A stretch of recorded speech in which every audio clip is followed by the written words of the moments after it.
For the talk now, children are welcome to come forward and sit up here if they'd like to do that, and choristers too. Everyone else, please sit down.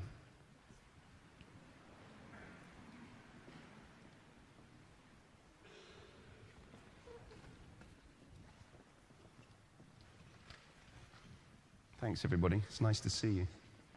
Who else is coming? Great.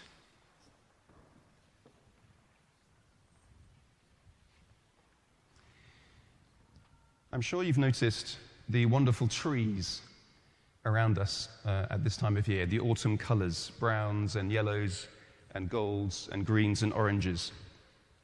So I want to ask, do you have a favorite tree? Just have a little think about that. Do you have a favorite tree? It might vary, actually, your favorite tree through the year. But at this time of year, there are glorious colors. In the garden where I live, on a high fence, there's a blaze of fabulous red color. I'm no good with names of plants and things, and most things that happen in my garden happen by accident, unless Philip or Janet have attended to them. And this is a blaze of red which happens to be on this high fence, and it's fabulous, this brilliant red that just appears at this time of year. And it's wonderful to see. Have you noticed how some trees can stop us in our tracks? Some trees are so beautiful, so proportioned and so colored, you sort of stop and go, wow. And it's like Moses before that burning bush in the story we've heard Anna and Annika reading for us today. They capture our attention, and they remind us of God's presence with us in all things around us. So do you have any favorite trees like that? Is anything coming to mind? You do? Silver birch. Is there one in particular you can think of?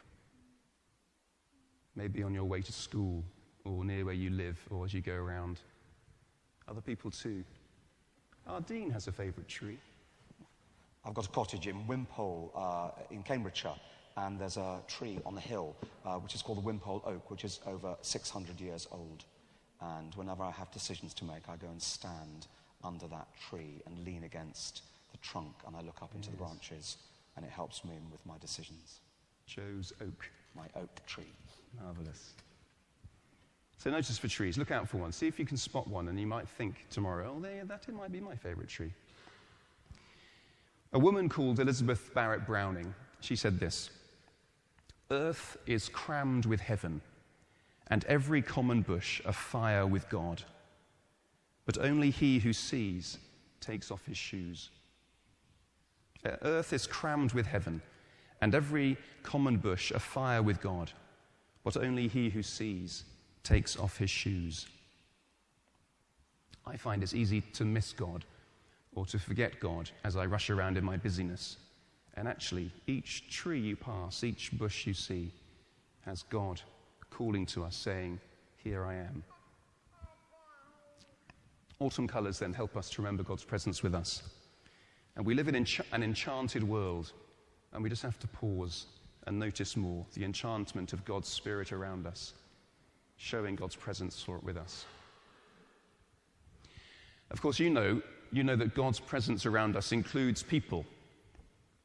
All people are made in God's image, and all people can remind us of God's presence with us. That's a key part of our faith, is that all people are made in God's image and God's children. And all people means all people.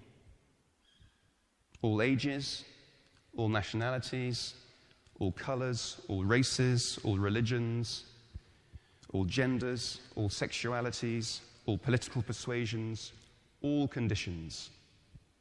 All people are made in God's image.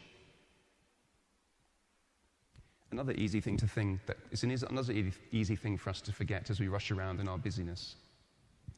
But it's a powerful, deep truth which we remind ourselves of as often as we can. And it's why we collect gifts at harvest to give to people who are poor, people who are homeless, people who are less fortunate than we are. We are recognizing God's presence in them and sharing what we have been given. We who have so much, sharing with those who have less, but who are just like us, equal, and all God's children. Because we are all connected. We're all part of the same human family, part of one creation, one world. We're all made of the same stuff.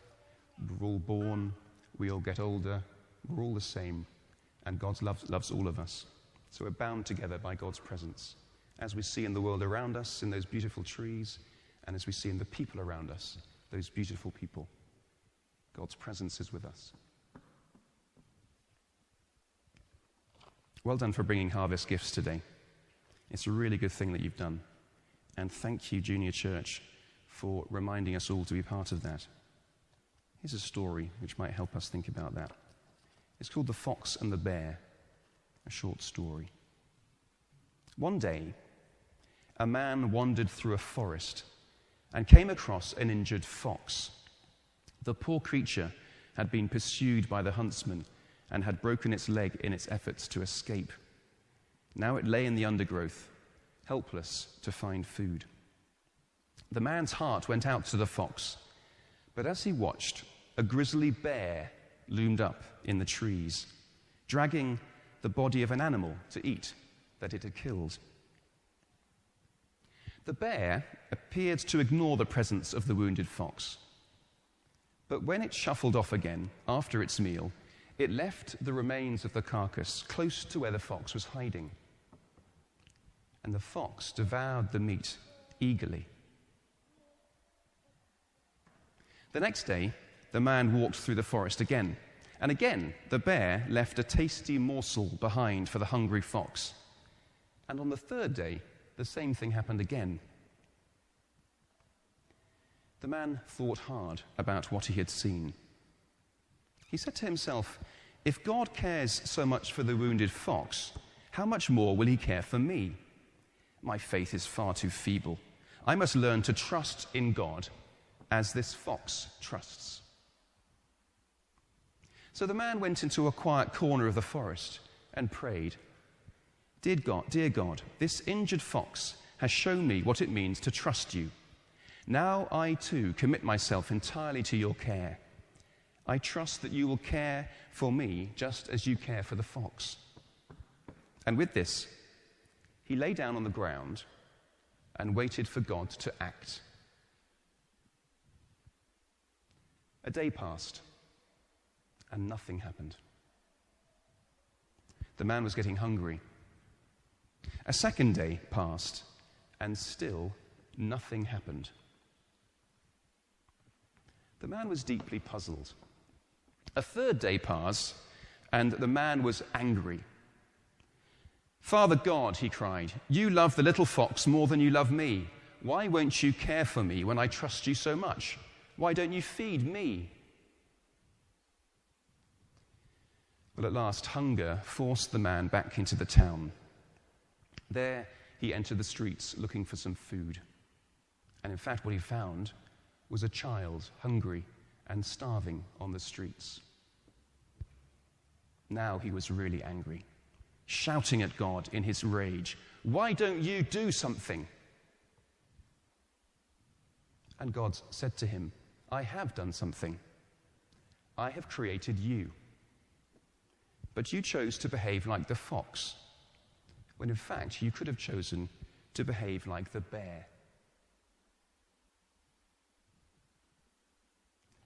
The man woke up from his stupidity and changed the way he lived.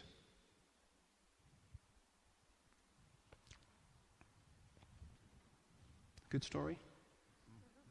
Good story. Thanks for listening. Do you want to go back to your seats now?